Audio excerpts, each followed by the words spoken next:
Assalamualaikum warahmatullahi wabarakatuh. Perkenalkan, nama saya Uswatun Aulia Vita dengan nomor NIM 255 Pada kesempatan kali ini, saya akan mempraktikkan video pembelajaran untuk memenuhi tugas akhir mata kuliah manajemen pembelajaran. Teman-teman, dalam mata kuliah manajemen pembelajaran, banyak sekali komponen-komponen penting yang harus dipelajari untuk menunjang keberhasilan kegiatan pembelajaran. Baik itu tujuan pembelajaran, materi pembelajaran, media pembelajaran, sarana dan prasarana, manajemen peserta didik, bagaimana mengelola kelas dengan baik. Itu semua menunjang proses pembelajaran agar terlaksana secara efektif. Dari semua proses tersebut, ada satu bagian penting dalam pembelajaran yang sangat penting untuk dibahas, sekaligus penentu keberhasilan suatu pembelajaran apakah benar-benar sudah mencapai tujuan pembelajaran yang sudah dirancang di awal. Topik ini, komponen penting ini adalah evaluasi pembelajaran. Pada kesempatan kali ini, kita akan membahas bagaimana mengelola atau manajemen evaluasi pembelajaran dengan model POAC dan juga CIPP. Sebelum kita menuju pembahasan bagaimana manajemen evaluasi pembelajaran dengan model POAC dan juga CIPP, kita harus menguasai beberapa hal yang menjadi tujuan pembelajaran pada video pembelajaran kali ini. Yang pertama yaitu tentang beberapa konsep. Konsep tentang pengertian, fungsi, prinsip, pengembangan evaluasi pembelajaran saat ini, kemudian juga baru pada beberapa langkah-langkah dalam pengelolaan evaluasi pembelajaran. Sebenarnya saya akan bertanya, apakah kalian benar-benar sudah tahu apa pengertian dari evaluasi pembelajaran secara sebenarnya, secara utuh? Menurut kalian, evaluasi pembelajaran itu apa? Apakah nilai, apakah angka, atau sesuatu yang dimasukkan dalam rapot, dalam lembar nilai, dan lain sebagainya? Apakah sesempit itu? Tentu tidak. Evaluasi pembelajaran lebih luas daripada itu. Evaluasi pembelajaran meliputi beberapa komponen. Pertama, yaitu mengumpulkan data, mengumpulkan informasi hasil dari proses pembelajaran itu sendiri. Kemudian dari informasi atau data tersebut, ada proses pengukuran, mengukur. Dari ukuran ini maka akan muncul skor, muncul sebuah ukuran yang nantinya harus dimaknai atau dinilai. Sehingga dari penilaian tersebut akan berujung pada pengambilan keputusan. Apakah pembelajaran benar-benar sudah tercapai sesuai dengan rencana yang direncanakan di awal. Jadi, pengertian evaluasi pembelajaran itu lebih kompleks. Dari pengumpulan, kemudian pengukuran, kemudian penilaian, hingga pada akhirnya bagian tahap mengambil keputusan dari seluruh kegiatan sebelumnya. Apakah benar-benar berhasil, apakah harus ada perbaikan, dan bagaimana tindak lanjut dari hasil pembelajaran yang sudah dilakukan. Mengetahui pengertian, hakikat, atau pemaknaan dari evaluasi pembelajaran secara kompleks, kita akan membahas tentang fungsi dari adanya evaluasi pembelajaran itu sendiri. Fungsi evaluasi pembelajaran dibagi menjadi dua, yaitu berfungsi dalam penempatan dan juga berfungsi dalam peningkatan mutu. Istilahnya disingkat dengan DSPPM. Untuk penempatan, langkah-langkahnya meliputi diagnostik, yaitu tes awal, kemudian yaitu tahap selektif, menyeleksi hasil dari tes diagnostik tersebut, kemudian baru pada penempatan dari kemampuan, minat, kebutuhan, dan juga karakteristik si peserta didik ini. Kemudian pengukuran keberhasilan apakah dari penempatan itu sudah benar-benar berhasil menempatkan siswa sesuai dengan kebutuhannya. Kemudian fungsi evaluasi pembelajaran yang selanjutnya adalah meningkatkan mutu pembelajaran. Fokusnya yaitu tentang beberapa permasalahan atau kesulitan yang ada dalam pembelajaran. Prosesnya meliputi diagnostik, tes di awal oleh peserta didik. Dari tes itu, peserta didik sudah diketahui karakteristiknya, kebutuhannya.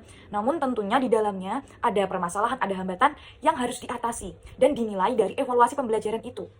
Sehingga nanti diketahui ada permasalahan, ada sesuatu yang harus ditangani untuk meningkatkan mutu pembelajaran. Setelah mengetahui pengertian dan juga fungsinya, kita akan belajar tentang prinsip dari evaluasi pembelajaran. Pertama, harus objektif, yaitu sesuai dengan prosedur, sesuai dengan kriteria yang tidak subjektif. Kemudian terpadu dari awal proses perencanaan, pelaksanaan pembelajaran, akhir pembelajaran harus terpadu, tidak terpisah dari keseluruhan kegiatan pembelajaran. Kemudian sistematis, dalam tahap-tahap penyusunannya itu harus sesuai dengan langkah-langkah dari penyusunan kisi-kisi, CP, TP, dan lain sebagainya. Kemudian akuntabel atau bisa dipertanggungjawabkan kepada lembaga dan juga orang tua. Kemudian sifatnya holistik, tidak cuma mengukur pengetahuan, tapi juga mengukur aspek afektif atau sikap dan juga psikomotorik atau keterampilan si peserta didik itu. Selain itu juga harus edukatif sehingga mampu mendorong motivasi siswa, mendorong umpan balik, dan juga perbaikan baik dari siswa atau pembelajaran itu. Yang terakhir yaitu evaluasi pembelajaran harus valid atau benar-benar bisa mengukur apa yang seharusnya diukur. Contohnya ketika mengukur tinggi maka menggunakan meteran, ketika mengukur berat maka menggunakan timbangan dan lain sebagainya. Benar-benar bisa mengukur sesuatu yang ingin diukur. Setelah kita mempelajari beberapa konsep dalam evaluasi pembelajaran, kita juga harus tahu bagaimana perkembangan evaluasi pembelajaran. Terdapat dua paradigma tentang perkembangan evaluasi pembelajaran. Paradigma lama memfokuskan evaluasi pembelajaran itu hanya pada hasilnya, angka akhir, nilai akhir. Sedangkan paradigma baru bukan hanya fokus pada hasil, tapi juga pada proses atau pengalaman belajar siswa ketika mengikuti kegiatan pembelajaran. Assessment of learning sendiri berupa pengukuran dari seluruh kegiatan proses pembelajaran, yaitu mengukur kemampuan si peserta didik atau siswa ini. Bisa berupa ulangan harian, atau tes sumatif, atau post-test, atau UAS, dan lain sebagainya. Jadi mengukur hasil akhir dari setiap proses pembelajaran yang sudah dilakukan. Kemudian, assessment as learning bisa dilakukan di akhir pembelajaran atau tengah-tengah pembelajaran untuk merefleksi diri, dan juga merefleksi setiap pembelajaran yang sudah dilakukan. Sedangkan assessment for learning biasanya dilakukan dalam proses pembelajaran. Bisa seperti PBL, Progress Learning. Jadi mereka selain mengikuti proses pembelajaran, mereka juga melakukan evaluasi pembelajaran. Atau bisa juga dalam bentuk proyek, mereka membuat sesuatu, selain mereka melakukan proses pembelajaran, mereka belajar, mereka juga mengevaluasi diri, melakukan evaluasi pembelajaran maksud saya. Dari semua konsep dalam evaluasi pembelajaran, juga paradigma tentang perkembangan evaluasi pembelajaran secara ideal sudah kita ketahui. Lalu bagaimana realita evaluasi pembelajaran di era sekarang? Realita sekarang sungguh belum mencapai idealnya evaluasi pembelajaran, di mana banyak sekali persoalan-persoalan yang mengakibatkan evaluasi pembelajaran belum sepenuhnya dikatakan baik. Bisa kita singkat dengan 5T, yaitu evaluasi pembelajaran hanya monoton pada tes tulis saja. Kebanyakan guru itu membuat evaluasi pembelajaran berupa tes tulis karena dirasa lebih mudah dan juga mempersingkat waktu. Kemudian yang kedua yaitu tidak valid. Instrumen atau alat yang mereka gunakan untuk mengukur hasil pembelajaran atau bagian proses evaluasi pembelajaran itu tidak benar-benar bisa mengukur apa yang ingin diukur. Jadi tidak valid. Contoh, ingin mengukur kemampuan praktik sholat peserta didik, tapi instrumen yang digunakan atau alat yang digunakan itu tes tulis, sehingga dari tujuan pembelajaran dengan alatnya itu tidak sinkron, tidak cocok gitu. Yang ketiga yaitu terbatasnya kompetensi guru, sehingga tidak bisa menyusun instrumen evaluasi pembelajaran yang baik dan juga sesuai dengan instrumen pembelajaran secara ideal gitu. Yang keempat yaitu teknologi yang belum optimal. Maksudnya gimana? Di era digital yang sudah sampai mana-mana ini, kebanyakan guru di era sekarang belum sepenuhnya menggunakan teknologi yang sudah maju ini dalam evaluasi pembelajaran. Padahal ada Quizizz, ada Kahoot, ada Wordwall, ada banyak sekali platform, ada banyak sekali tools-tools digital yang bisa digunakan untuk memudahkan proses evaluasi pembelajaran. Namun belum digunakan secara optimal. Yang terakhir, yang kelima yaitu tindak lanjutnya kurang. Dari hasil yang sudah diperoleh dibiarkan begitu saja, berhenti hanya dalam bentuk angka saja, tidak ditindaklanjuti untuk meningkatkan mutu atau memperbaiki hasil belajar dan lain sebagainya gitu. Itulah kenyataan permasalahan evaluasi pembelajaran yang terjadi di era sekarang. Berdasarkan realita evaluasi pembelajaran saat ini yang masih penuh dengan permasalahan yang terdiri atas 5T tadi, seharusnya kebutuhan akan manajemen evaluasi pembelajaran benar-benar menjadi hal yang urgent atau hal yang penting untuk dipelajari dan untuk dipraktekkan.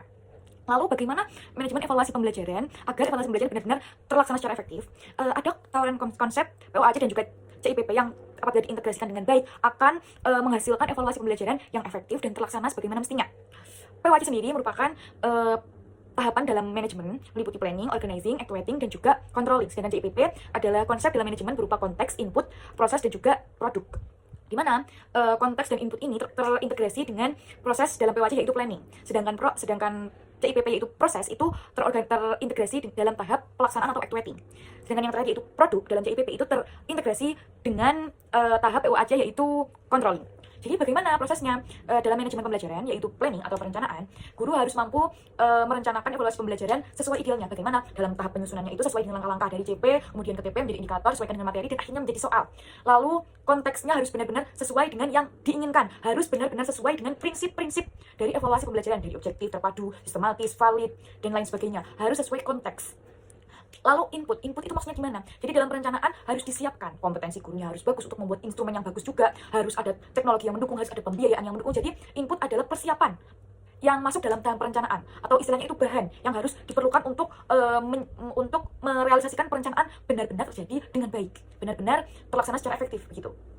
Sedangkan organizing adalah tahap mengelola, mengorganisir instrumen tadi benar-benar tersimpan dengan baik, terkelola dengan baik, agar nanti pada tahap actuating instrumen ini bisa tersampaikan kepada peserta didik sesuai dengan keadaan yang diinginkan, sesuai dengan jumlahnya, sesuai dengan kriteria seharusnya, sesuai dengan SOP seharusnya Itu organizing. Dan organizing ini tidak mandek atau terpisah menjadi bagian tersendiri, tapi mengiringi semua kegiatan atau tahap dalam POAC, dari planning, actuating, juga controlling. Itu sangat memerlukan organizing, yaitu mengorganisir tadi instrumen. Setelah tahap actuating, instrumen ini harus tersimpan bagaimana, hasilnya, hasil pengukuran, hasil penilaiannya diorganisir seperti apa, seperti itu. Lalu controlling nanti setelah tindak lanjutnya ini harus diorganisasikan, harus dikelola menjadi seperti apa, gitu. Bisa menggunakan Google Classroom, bisa menggunakan LMS atau e-learning, sehingga tahap organizing semakin efektif dan juga mudah, cepat, gitu.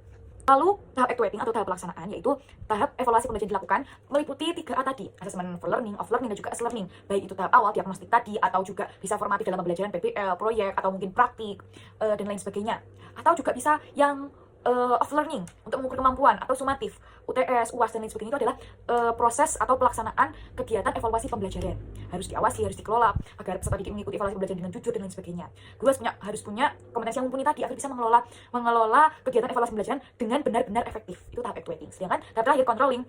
Setelah actuating juga meliputi tahap menganalisis, mengolah data hasil dari evaluasi pembelajaran. Setelah diolah, setelah dinilai, setelah dimaknai, muncul hasil dari pengukuran dan juga penilaian evaluasi pembelajaran. Tahap controlling itu meliputi pengecekan apakah dari hasil ini sudah bagus, atau masih mandek begitu-begitu saja, atau bahkan kurang, atau sudah berkembang dan lain sebagainya. Ini controlling mengecek hasil dari evaluasi pembelajaran. Kemudian juga meliputi umpan balik, nanti peserta didiknya dari hasil ini umpan baliknya apa, apakah mereka menjadi lebih suka berpendapat, apakah mereka protes, atau dan lain sebagainya, atau nanti hasilnya nanti ada tindak lanjutnya, mereka menjadi lebih, mereka harus diperbaiki, atau mereka harus dikembangkan, atau mereka harus diberikan pengayaan, diberikan pendampingan lebih, dan lain sebagainya. Muncul produk yang mengarah pada perbaikan tadi, yang akhirnya juga mengarah pada peningkatan mutu pembelajaran, karena hasil diarahkan dengan baik, dengan kontrol yang bagus, gitu.